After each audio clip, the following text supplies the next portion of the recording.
الحمد لله نحمده ونستعينه ونستغفره ونؤمن به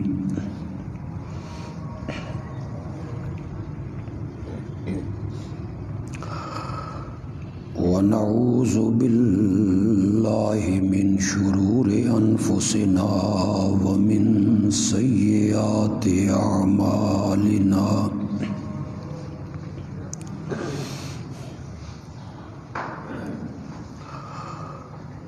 من يهده الله فلا مضل له ومن يضلله فلا هادي له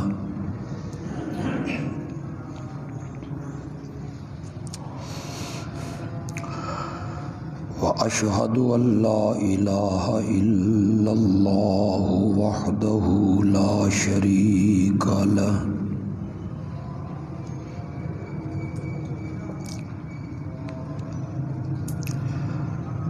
وأشهد أن محمدًا عبده ورسوله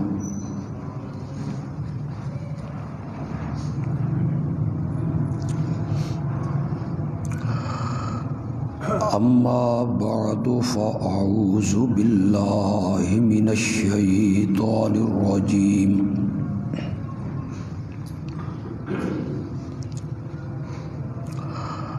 بسم الله الرحمن الرحيم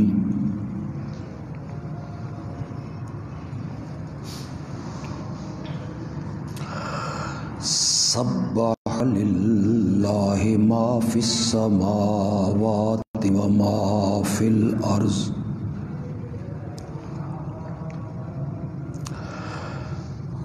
وهو العزيز الحكيم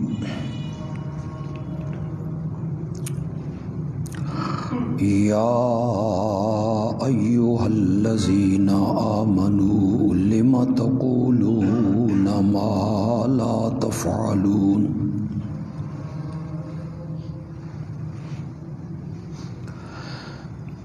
كبر مقتا عند الله أن تقولوا ما لا تفعلون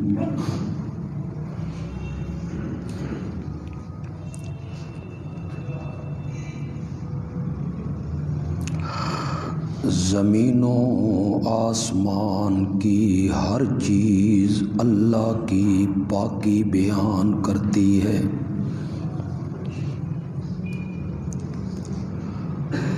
اور وہی ہے غالب حکمتوں والا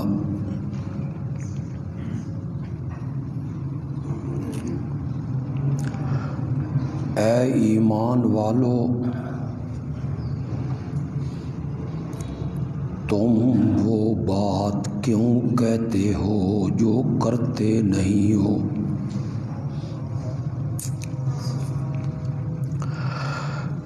اللہ کے ہاں بڑے غضب اور بہت غصے کی بات ہے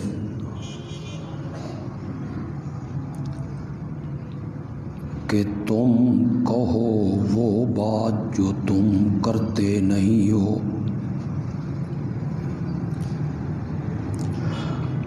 اللہم صلی علی محمد وعلی آل محمد کما صلیت علی ابراہیم وعلی آل ابراہیم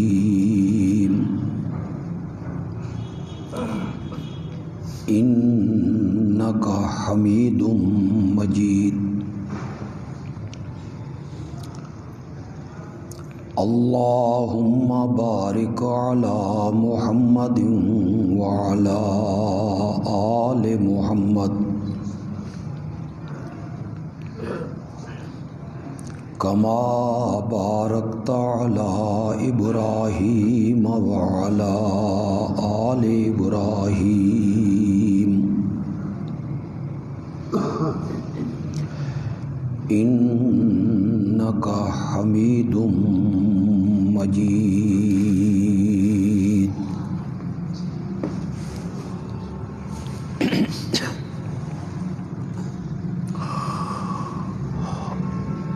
گزشتہ کئی خطبات میں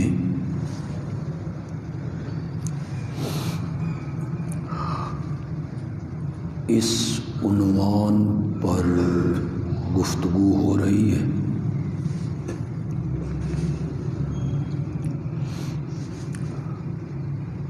کہ نبی اکرم صلی اللہ علیہ وسلم کا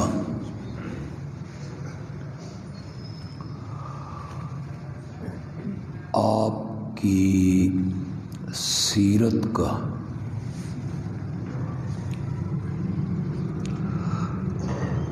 سب سے اہم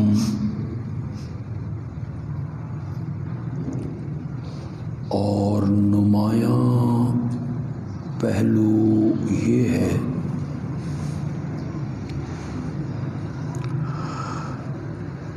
کہ آپ نے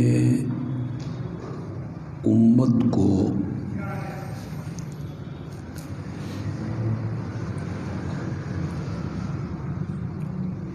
جن باتوں پہ عمل کرنے کا حکم دیا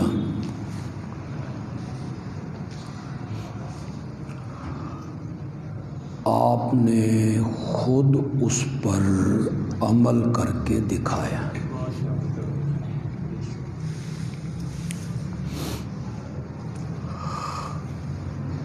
جو امت سے کہا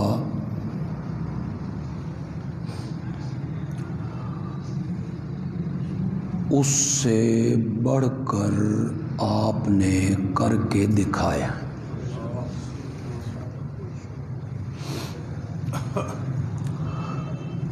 ہماری سیرتیں، عادتیں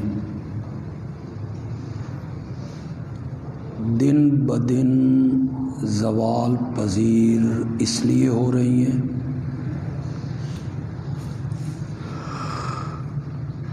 کہ ہم جو کہتے اور سنتے ہیں اس پر ہمارا عمل نہیں ہوتا.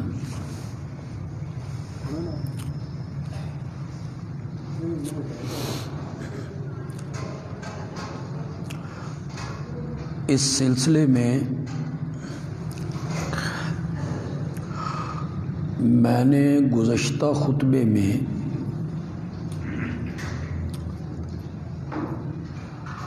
اس کا ذکر کیا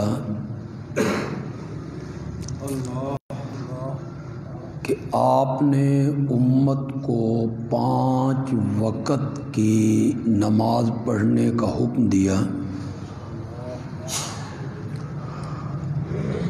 اور آپ نے خود 6 نمازیں پڑھ کے دکھائیں.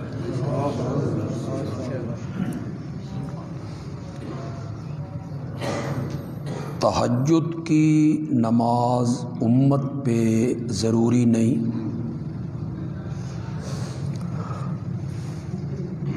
پڑھیں تو ثواب ہے، نہ پڑھ سکیں تو گناہ کوئی نہیں. لیکن آپ پر تہجد کی نماز بھی واجب ہے.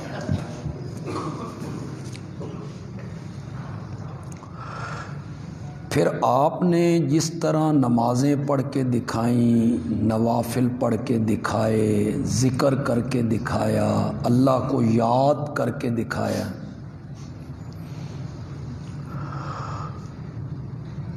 وہ بے مثال ہے.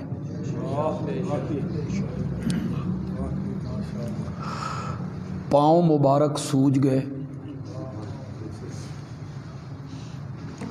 ان پہ ورم آ گیا اور اللہ کی یاد میں آپ رات کا اکثر حصہ گزار.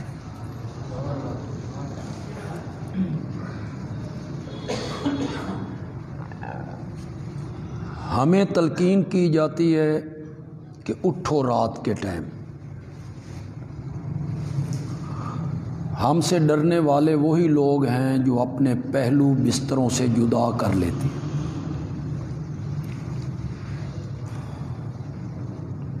تمہارے پہلو بستروں سے جدا ہونے چاہیے، بستر چھوڑ دینا چاہیے. ہمارے سامنے کچھ دیر کے لیے آپ کھڑے ہوں، ہمیں یہ کہا جاتا، اور انہیں کیا کہا جاتا ہے؟ قم اللیل الا قلیلا.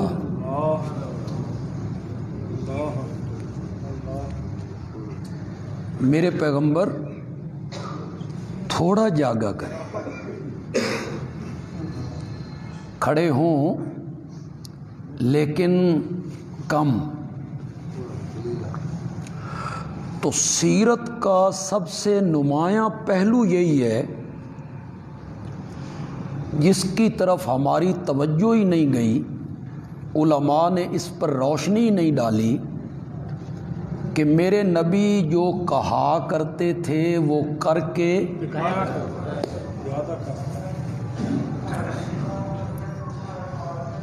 زندگی کے آخری ایام ہیں آپ کے، اتنا شدید بخار ہے کہ حضرت عبداللہ ابن مسعود رضی اللہ تعالی عنہ کہتے ہیں کہ میں نے چادر کے اوپر سے ہاتھ لگایا تو مجھے وہاں بھی گرمائش محسوس ہوئی.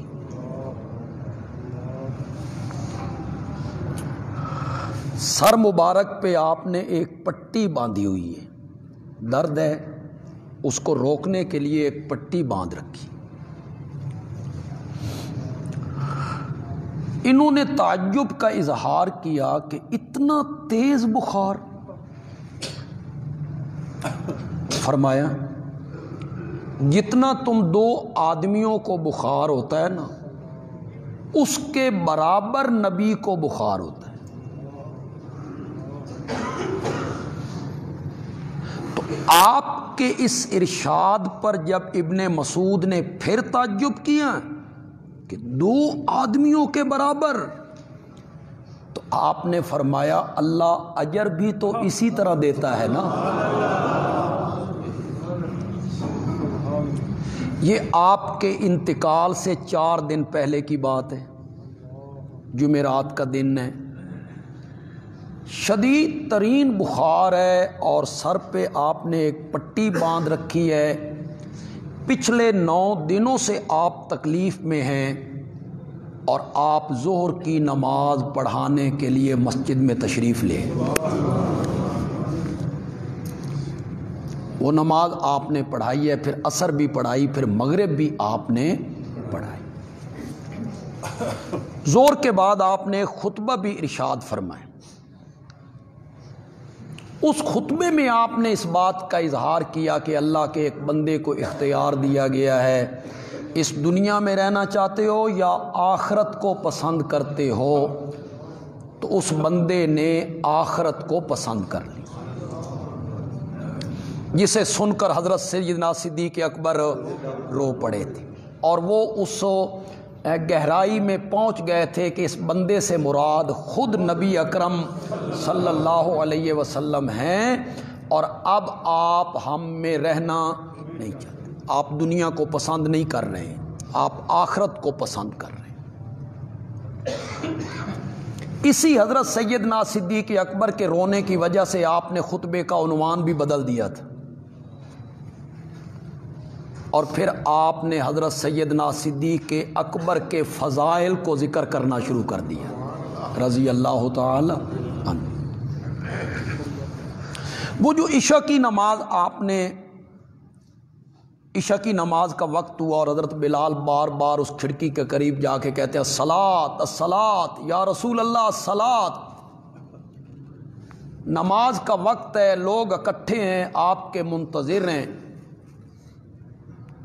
اس وقت بھی آپ ارشاد فرماتے ہیں کہ پانی لاؤ، مجھے وضو کرواؤ، میں مسجد میں جا کے لوگوں کو نماز پڑھانا چاہتا ہوں. اس وقت بھی اس کا فکر ہے آپ کو 3 مرتبہ آپ پر غشی طاری ہو رہی، اور ہر مرتبہ پوچھنے پر جب لوگ بتاتے ہیں کہ نماز نہیں ہوئی تو آپ کہتے ہیں پانی لاؤ، وضو کرواؤ، میں جا کے نماز پڑھ۔ جب نکاہت اور ضعف اور کمزوری اتنی شدید ہوئی کہ اٹھنے سے قاصر ہوئے تو پھر میرے نبی نے کہا مرو ابا بکر فلیصلی بالناس، میں مسجد میں نہیں آ سکتا، ابو بکر کو کہو میری جگہ پہ کھڑے ہو کے لوگوں کو نماز پڑھو۔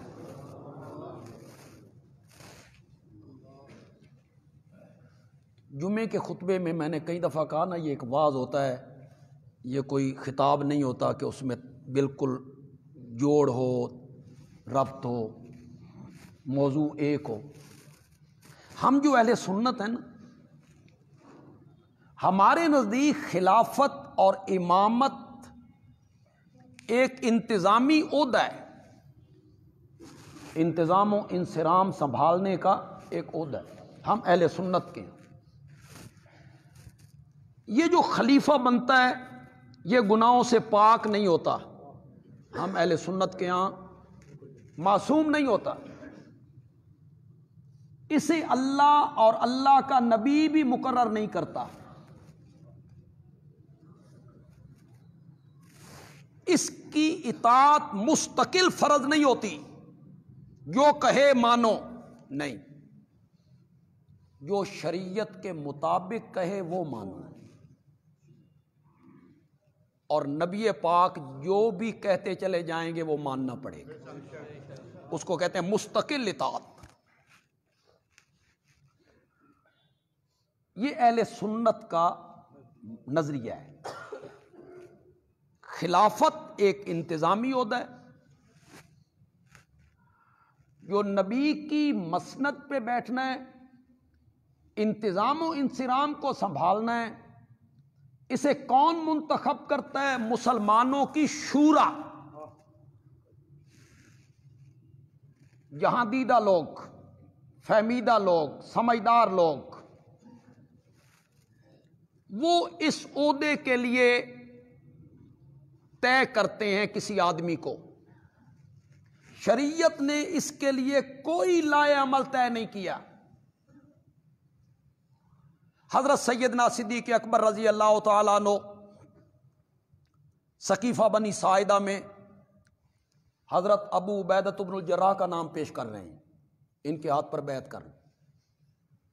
حضرت عمر آڑے آئے اور انہوں نے فرمایا ابو بکر آپ کی موجودگی میں کوئی اور ہاتھ بڑھائیے تاکہ آپ کے ہاتھ پر بیعت ہو۔ حضرت عمر نے نامزد کر دی، صحابہ نے بیعت کر لی۔ حضرت سیدنا صدیق اکبر رضی اللہ تعالی عنہ نے اپنی زندگی کے آخری ایام میں حضرت عثمان کو بلا کے ایک تحریر لکھوائی، میرے بعد خلافت و امامت کا ذمہ دار غشی آ گئی۔ حضرت عثمان نے سوچا اس غشی میں انتقال ہو گیا یہ تے رولا پہ جانا، تو انہوں نے لکھ دیا عمر ہوں گے۔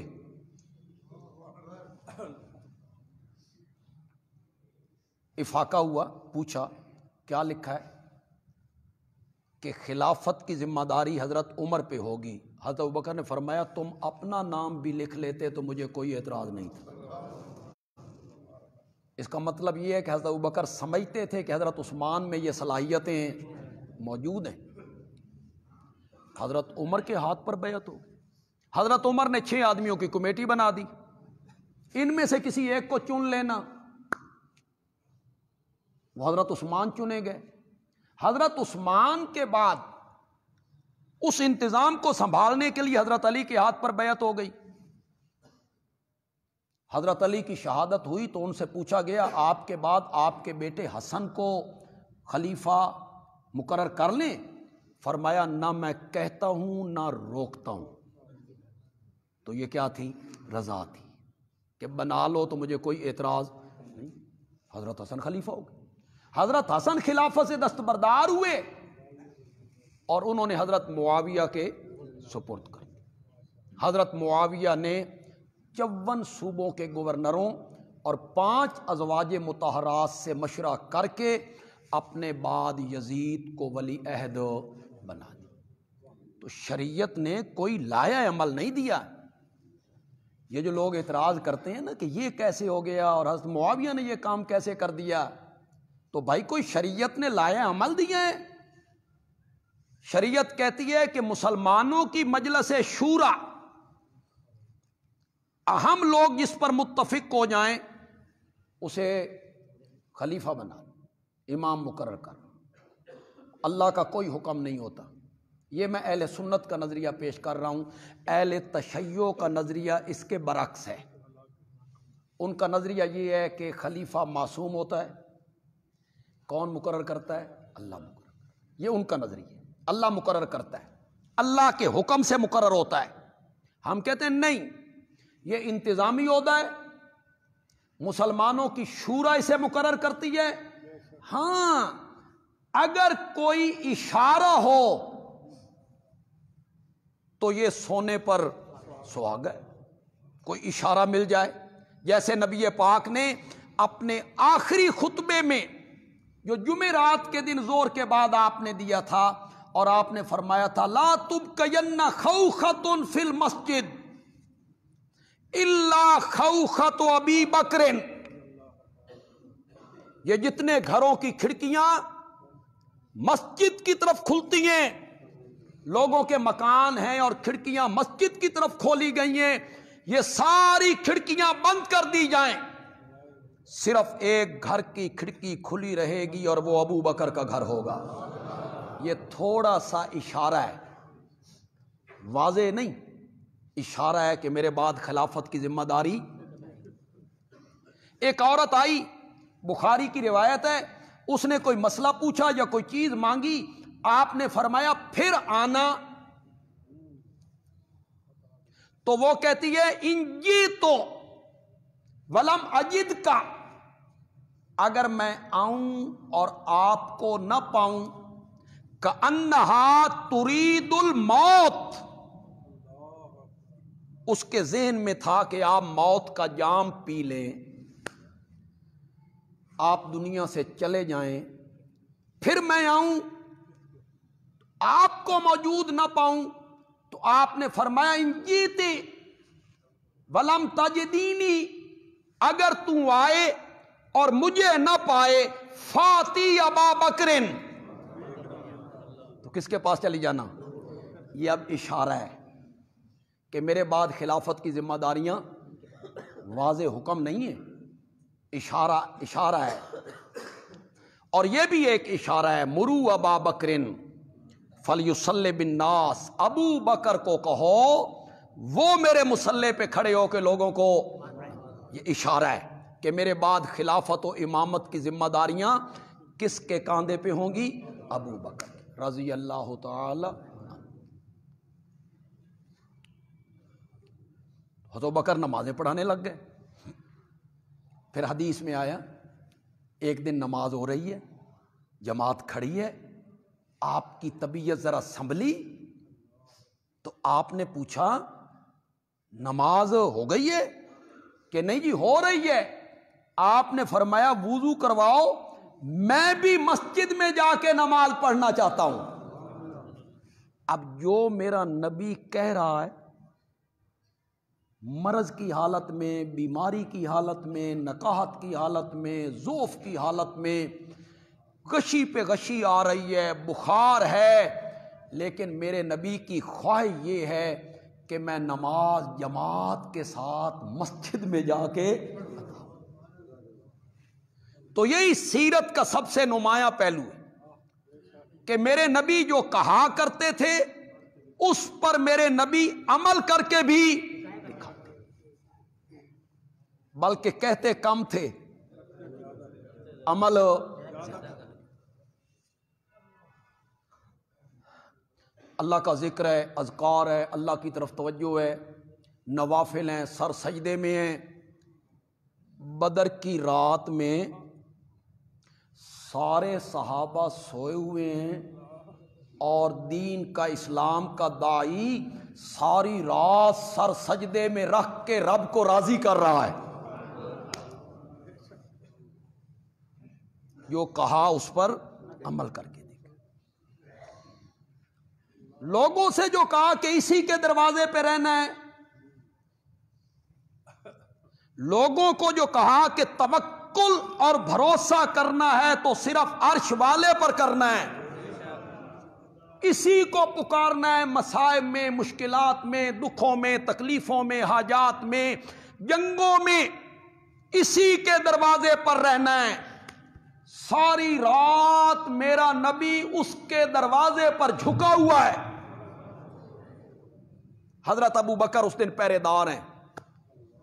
آپ کے لیے جو ایک جھونپڑا سا بنایا گیا جس میں آپ ساری رات رہے تھے، اس کا پہرے دار اور چوکی دار وہ کون ہے؟ ابو بکر. وہ ساری رات دروازے پہ کھڑے. حضرت سیدنا علی ابن ابی طالب رضی اللہ تعالیٰ عنہ سے پوچھا گیا صحابہ میں سب سے بہادر کون ہے؟ تو حضرت علی نے فرمایا ابو بکر.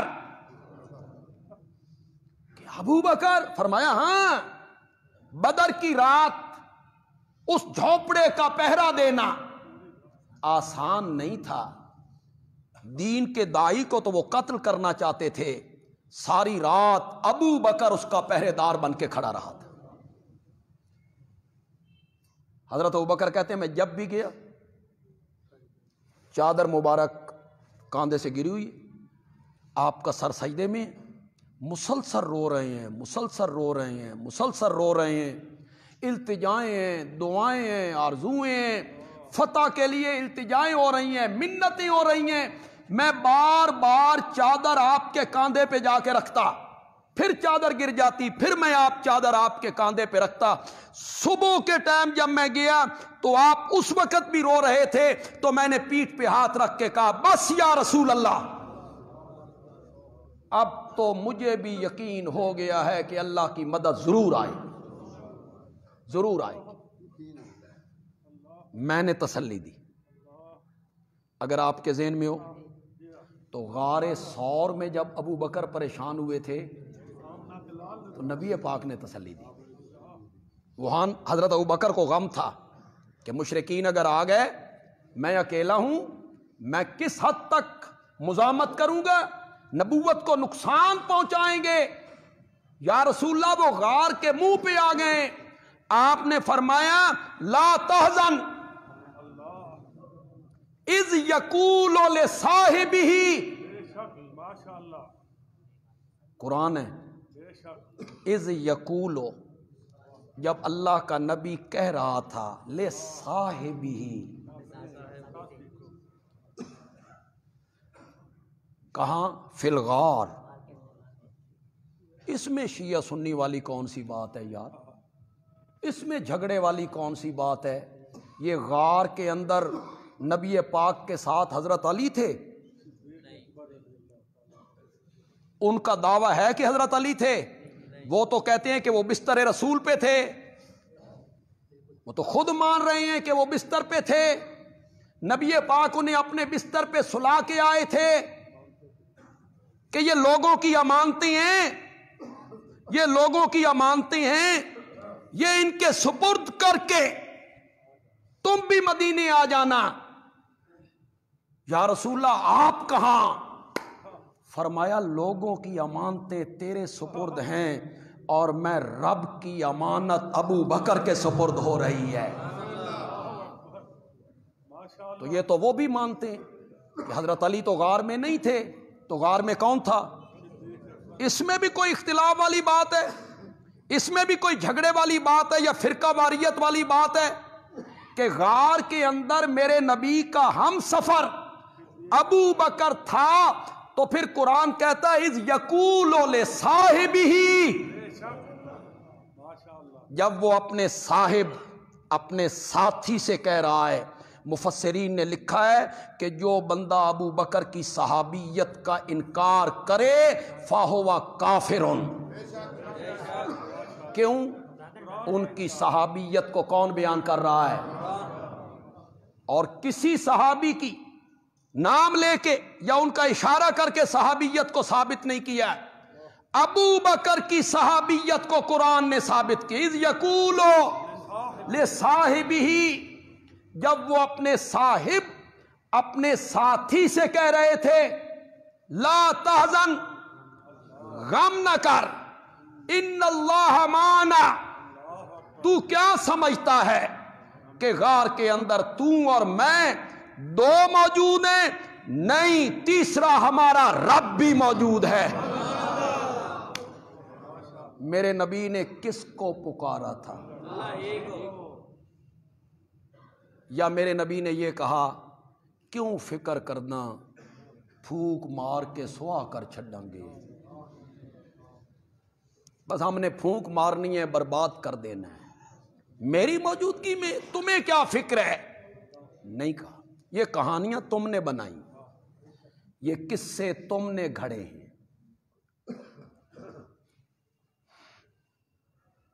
دیکھیں بدر کا جب قرآن ذکر کرتا ہے سورت آل عمران میں، تو کیا کہتا ہے؟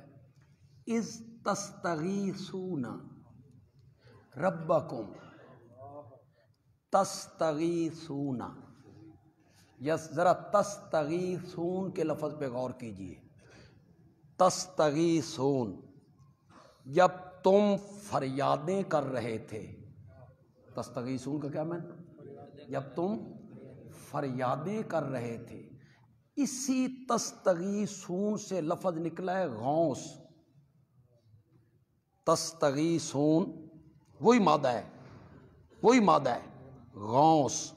غوث فریاد رس، غوث فریاد کو پہنچنے والا. تستغیثون، جب تم فریادیں کر رہے تھے، یہ مانا ہوگا. تو غوث کہتے ہیں فریاد رس کو، فریاد کو پہنچنے والا، اعظم سب سے بڑا. تو مجھے یہ بتانے کی کیا ضرورت ہے کہ غوث اعظم کون ہے؟ غوث کا معنی فریاد رس. جاؤ، آپ میں سے کسی کو عربی کے ساتھ شدھ بدھ ہے، اٹھے بولے مجھے جواب دے. یہ میری سوشل میڈیا پہ تقریر چڑھے گی، کمنٹ کرے. ہمت ہے تو کمنٹ کرو نا، دلیل دو نا. آگے سے کہہ دو گے اے غوث اعظم دے گستاخ نے، اے بے ادب نے، اے ولیاں دے منکر نے. یہ کوئی جواب نہیں، اسے ڈھکوسلے کہتے ہیں، ڈھکوسلے. جو میں مانا کر رہا ہوں اس کو رد کرو کہ نہیں، غوث کا یہ مانا نہیں ہے. بندیالوی کہتا ہے غوث کا معنی ہے فریاد کو پہنچنے والا. اور مجھے یہ بتانے کی کوئی ضرورت نہیں ہے کہ فریاد کو پہنچنے والا کون ہے.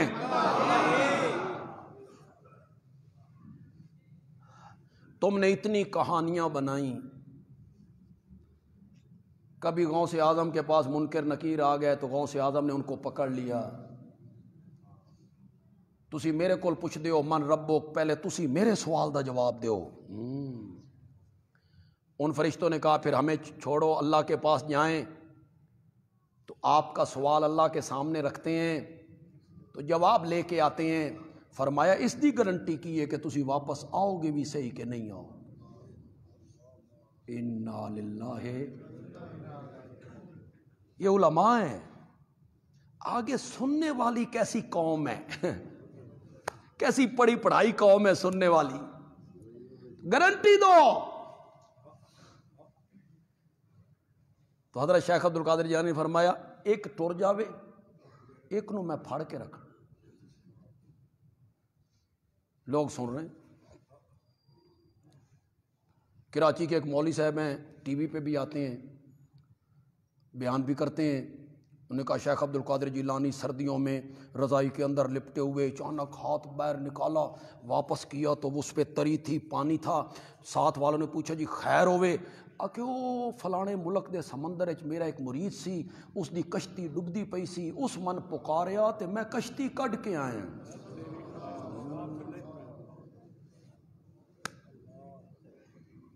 یہ شیخ عبد القادر جیلانی کے متعلق ساری کہانیاں جوڑی.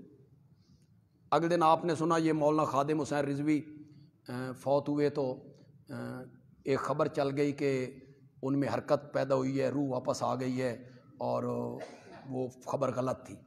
تو پھر کیا روح واپس آنی تھی، بس کسی نے چلا دی۔ تو پھر ایک مولانا نے تقریر کی، وہ تقریر سوشل میڈیا پہ چڑھ گئی۔ وہ مولانا فرما رہے ہیں اصل بات یہ ہے کہ شیخ عبد القادر جیلانی کا کوئی مرید اگر اچانک مر جائے نا اور کلمہ اس نے نہ پڑھا ہو نا، تو پھر شیخ عبد القادر جیلانی دوبارہ آتے ہیں، تھوڑی دیر کے لیے اسے زندہ کرتے ہیں اور اسے کلمہ پڑھاتے ہیں۔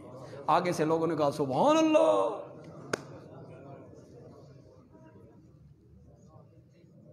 آگے پڑھی پڑھائی قوم ہے، انہیں تو سبحان اللہ کہہ دینا، اس کی طرف توجہ نہیں۔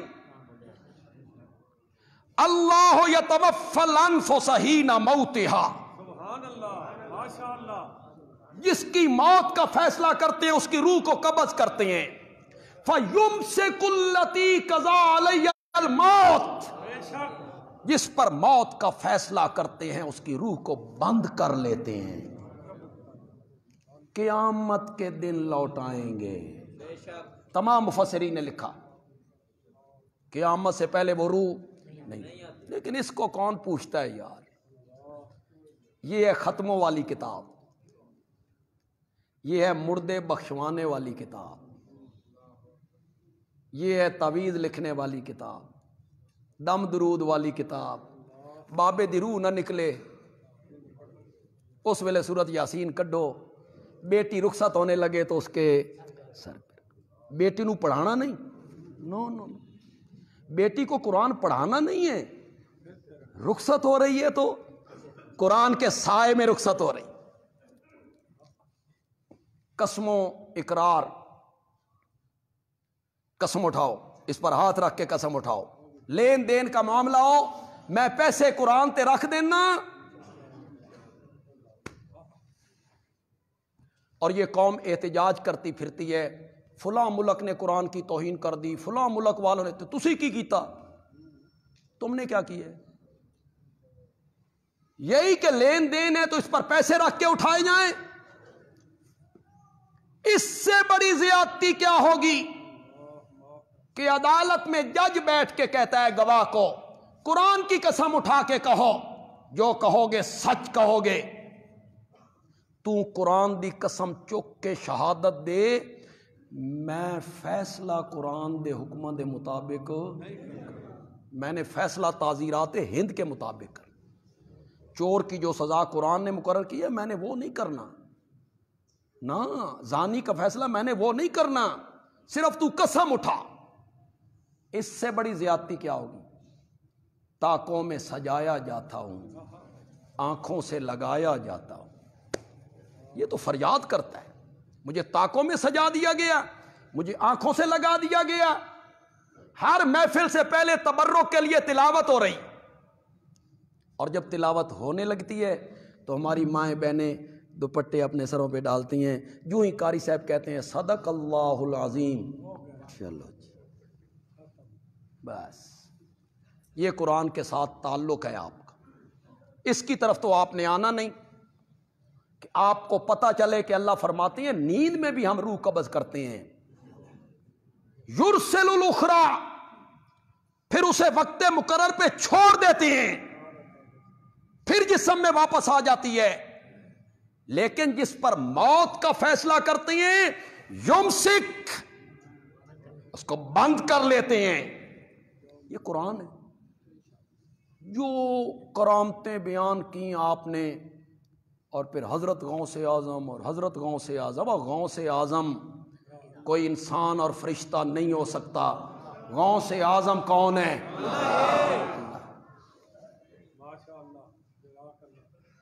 ساری رات صحابہ استستغیثون ربکم، ان میں کون ہے بدری؟ کون ہے جی؟ ابو بکر، حضرت بدر میں حضرت ابو بکر تھے کہ کوئی نہ؟ زور سے بولو۔ حضرت عمر، حضرت علی، حضرت طلحہ، حضرت زبیر، حضرت حمزہ، یہ کیسے لوگ ہیں؟ کیسے لوگ ہیں یہ؟ ساری دھرتی شیخ عبد القادر جیلانی رحمت اللہ علیہ جیسے ولیوں سے بھر جائے، ایک صحابی کے پاؤں کے تلوے کو بھی ہاتھ نہیں لگا سکتے، نہیں لگا سکتے۔ وہ صحابی ہے، وہ نبی کی زیارت کرتا ہے، وہ نبی پاک کے چہرے پر انوار کو دیکھتا ہے، وہ نبی پاک سے مصافحہ کرتا ہے، وہ نبی پاک سے معانقے کرتا ہے، وہ نبی پاک کی محفل میں رہتا ہے، وہ نبی پاک کے ساتھ کھاتا ہے، پیتا ہے، سواری کرتا ہے، سفر کرتا ہے، راتیں گزارتا ہے۔ وہ کوئی معمولی لوگ ہیں؟ 313 ہیں۔ کیا کہہ رہے ہیں؟ اور کیا کہہ رہے ہیں 313؟ فکر نہ کرو، صبح پھوک مار کے سوا کر چھڈیں گے۔ تم نے کہانیاں جوڑی ہوئی ہیں ساری، بڑی قوتیں ہیں جی، بڑی طاقتیں ہیں جی، ان کی نگاہوں میں بڑی قوت ہے جی۔ نگاہ، علامہ اقبال صاحب نے بھی کہا تھا، نگاہ مرد مومن سے بدل جاتی ہیں تقدیریں۔ پتہ نہیں کیوں کہا۔ نبی پاک کی نگاہ سے تو ابو طالب کی تقدیر نہیں بدلی، حضرت نوح کی نگاہ سے ان کے بیٹے کی تقدیر نہیں بدلی، حضرت ابراہیم کی نگاہ سے ان کے والد کی تقدیر نہیں بدلی، حضرت لوط کی نگاہ سے ان کی بیوی کی تقدیر نہیں بدلی، نبی پاک کی نگاہ سے ابو لہب کی تقدیر نہیں بدلی۔ نگاہ مرد مومن سے تقدیریں نہیں بدلا کرتی، دعوت و تبلیغ سے تقدیریں بدلتی ہیں، اور بدلنے والی رب کی ذات ہے۔ تو صحابہ نے بدر کی رات کیا کہا تھا؟ فکر نہ کرو، پھوک مار کے سوا کر چھڑنا۔ بڑی قوت ہمیں حاصل ہے، اللہ نے ہمیں بڑی قوت دی ہے، اللہ نے بڑی طاقت دی نہیں۔ قرآن کہتا ہے استستغیثون ربکم، جب تم فریاد کر رہے تھے کس سے؟ وَلَقَدْ نَصَرَكُمُ اللَّهُ بِبَدْرٍ وَأَنْتُمْ أَذِلَّةٌ، بدر میں تمہاری مدد اللہ نے کی تھی، وَأَنْتُمْ أَذِلَّةٌ، تم تو کمزور تھے، نہ تمہارے پاس اسلحہ تھا، نہ تعداد تھی۔ وَلَقَدْ نَصَرَ أَلَا إِنَّ نَصْرَ اللَّهِ قریب، نصر من اللہ وفتح۔ کتنی آیتیں پڑھیں یار، کبھی اس کی طرف لوگ توجہ ہی نہیں کرتے کہ مدد کرنے والی ذات وہ صرف اور صرف اللہ کی ہے۔ ساری رات میرے نبی نے، پھر سارے صحابہ اکٹھے ہو جائیں، پیچھے سے جوڑ لگا لو یار تھوڑا سا، سارے ولی اکٹھے ہو جائیں، صحابی کو نہیں پہنچ سکتے، اور سارے صحابہ اکٹھے ہو جائیں، ایک نبی کو نہیں پہنچ سکتے، اور سارے نبی اکٹھے ہو جائیں تو آمنہ کے لال کو نہیں پہنچ سکتے۔ یہ امام الانبیاء ہے،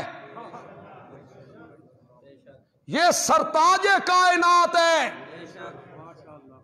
یہ مصطفیٰ بھی ہے، مرتضیٰ بھی اور مجتبیٰ بھی۔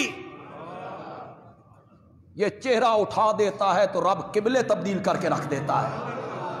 یہ رب کا محبوب بھی ہے، پیارا بھی ہے۔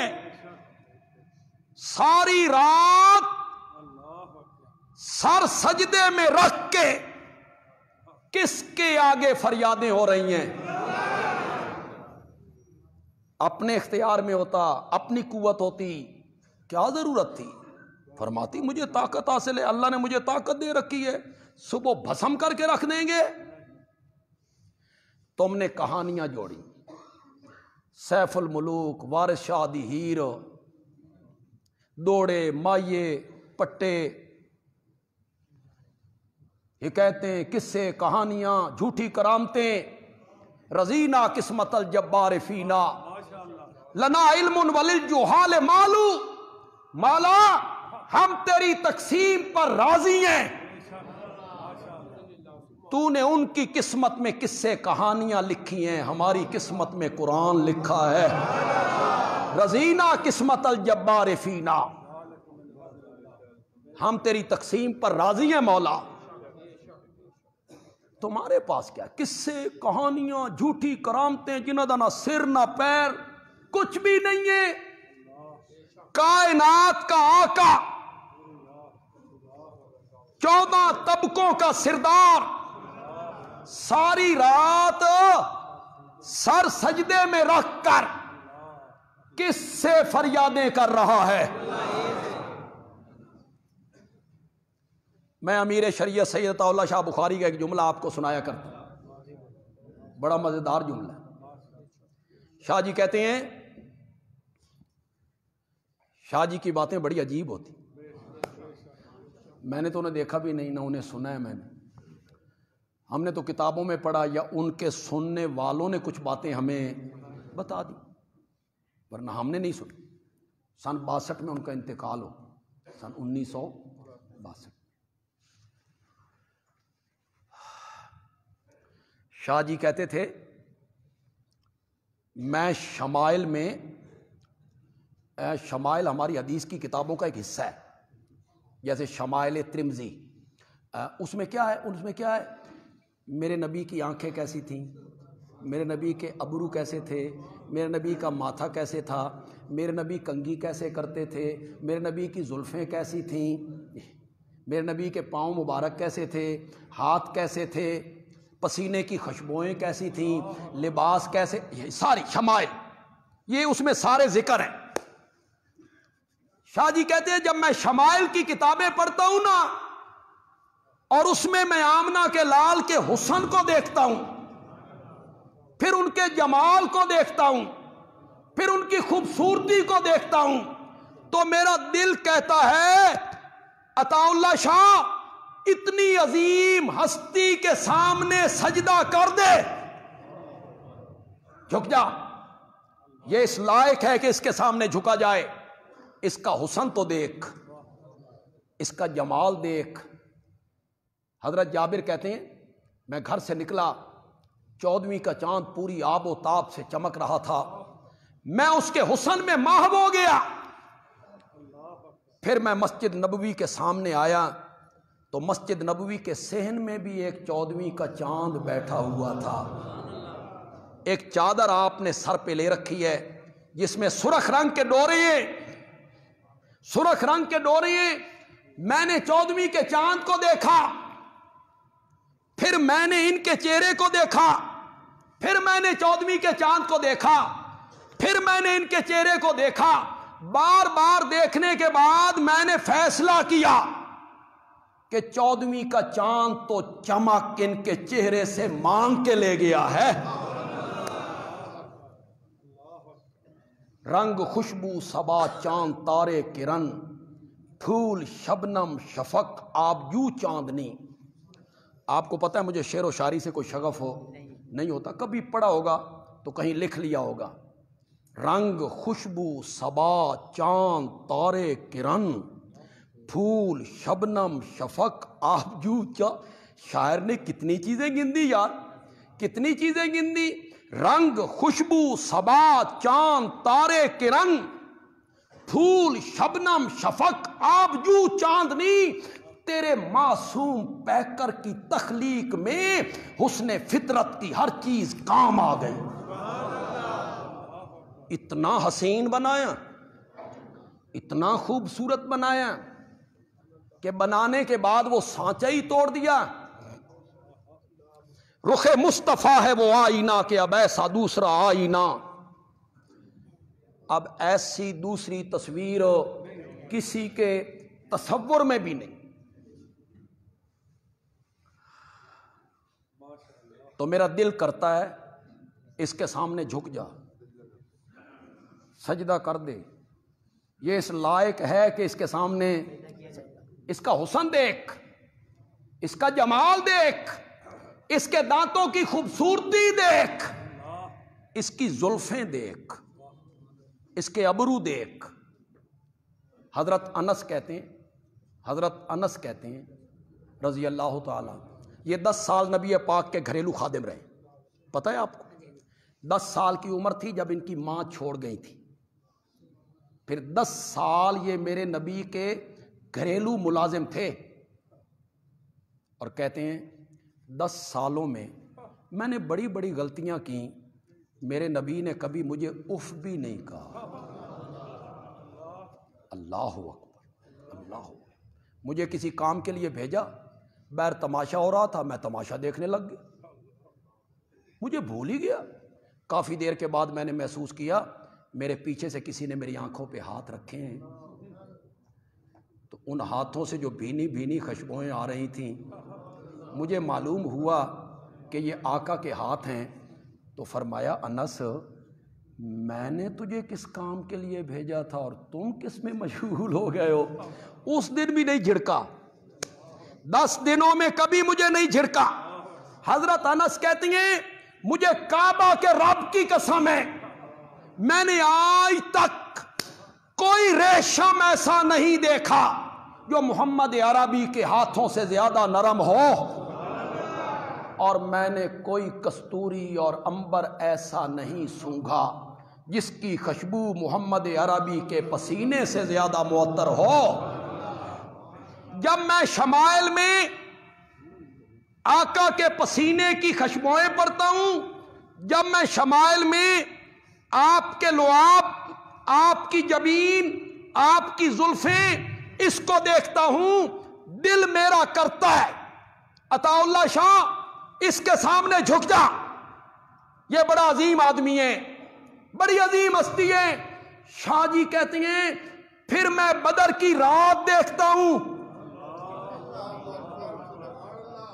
پھر میں بدر کی رات دیکھتا ہوں، یہ حسینوں میں آسن، یہ جمیلوں میں اجمل، یہ کاملوں میں اکمل کسی اور کے سامنے جھکا ہوا ہے، تو پھر میرا دل کرتا ہے عطا اللہ شاہ تو بھی اس کے سامنے جھکا کر جس کے سامنے یہ حسین جھک گیا ہے، تو بھی اس کے سامنے جھکا کر۔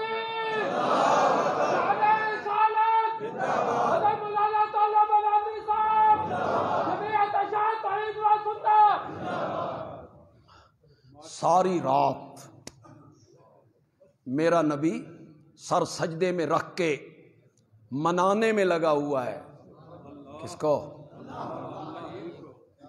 عنوان میرے خطبات کا یہ ہے، جو پچھلے کئی خطبات سے شروع ہے، آگے بھی چلے گا انشاءاللہ۔ عنوان یہ ہے کہ میرے نبی کی سیرت کا سب سے اہم پہلو یہ ہے کہ میرے نبی نے جو کہا کر کے دیکھا۔ یہ نہیں ہے کہ کہا صحیح، خود عمل نہیں کیا، بلکہ میرے نبی نے جو امت کو حکم دیا کہ یہ کرو، میرے نبی نے اس سے بڑھ کے کہا، اس سے بڑھ کے کر کے دکھائے۔ یہ سورہ شعراء ہے، اس کے آخر میں اللہ کہتے ہیں وَالشُّعَرَاءُ يَتَّبِعُهُمُ الْغَاوُونَ۔ شاعر لوگ جو ہوتے ہیں ان کی پیروی گمراہ لوگ کرتے ہیں، غاوون، بھٹکے ہوئے لوگ۔ آپ نے بھی دیکھا ہوگا بھی یہ شعر و شاعری ہوتی ہے نا، اور اس میں مجازی عشق کا ذکر ہوتا ہے، تو بھٹکے ہوئے لوگ ہی اس پر سر مار رہے ہوتے ہیں، واہ جی واہ، واہ جی واہ۔ اللہ کہتے ہیں شاعر جو کہتے ہیں وہ کرتے نہیں ہیں، شاعر جو کہتے ہیں کرتے نہیں ہیں، مبالغے کرتے ہیں، مبالغے کرتے ہیں، یعنی حد سے بڑھا کے بات کرتے ہیں۔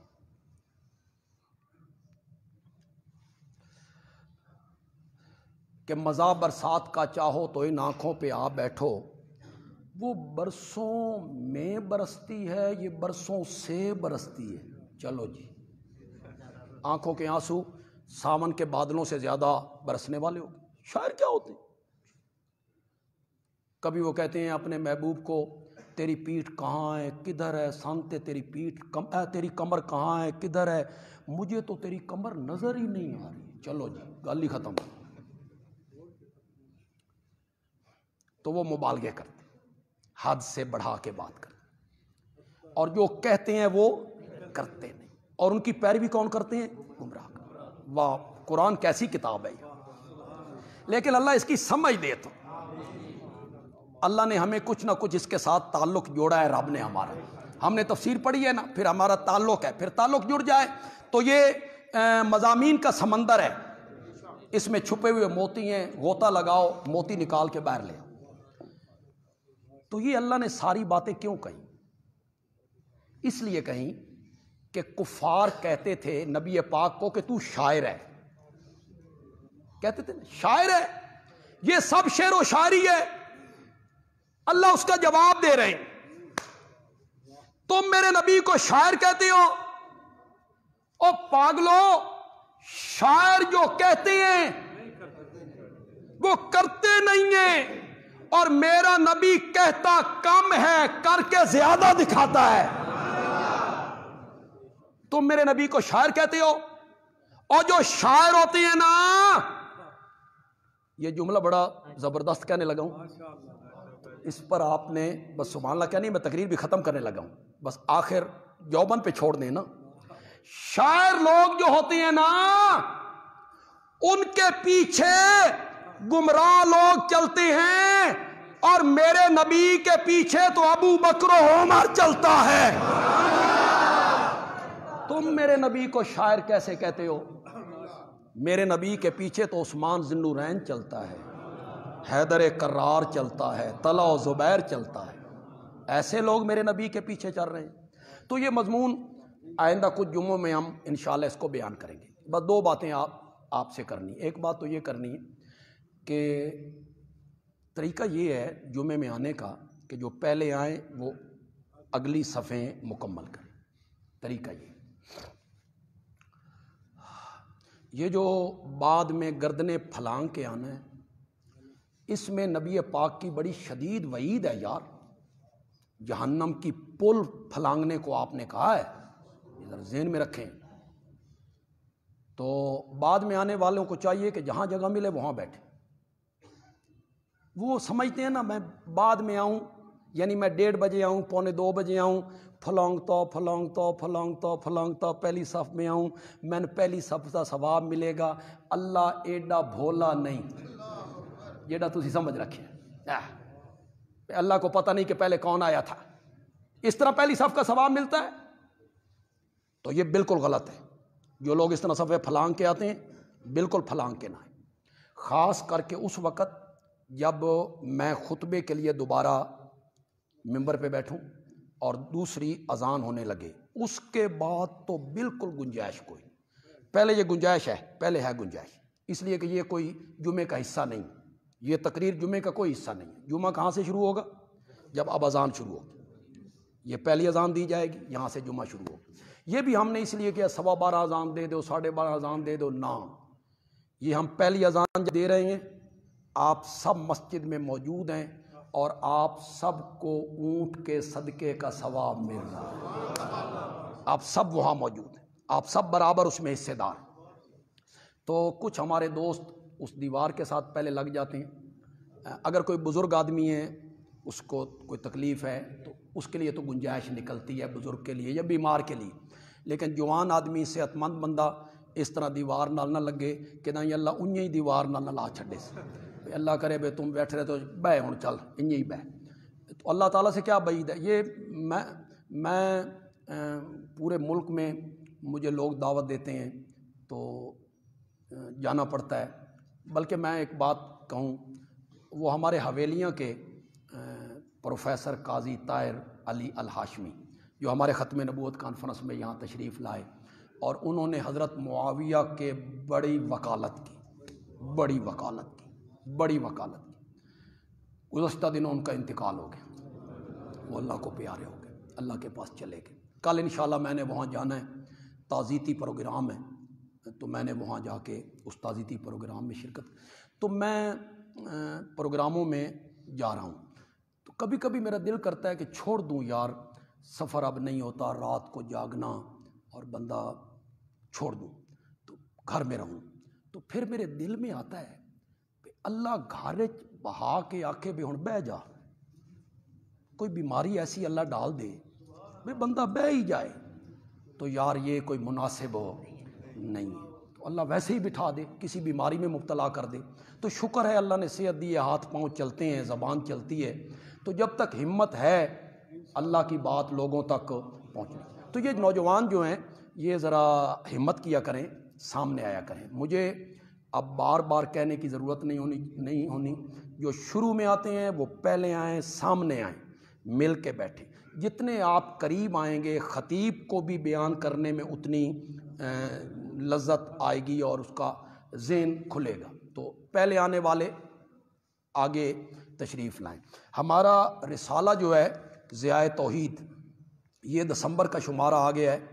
اس کا اداریہ فرانس کی طرف سے گستاخانہ خاکوں کی مذمت، موجودہ مہنگائی اس پر، اور جمعہ کا خطبہ میرا ہے اللہ تعالیٰ کے ایک نام النور پر بحث کی گئی ہے.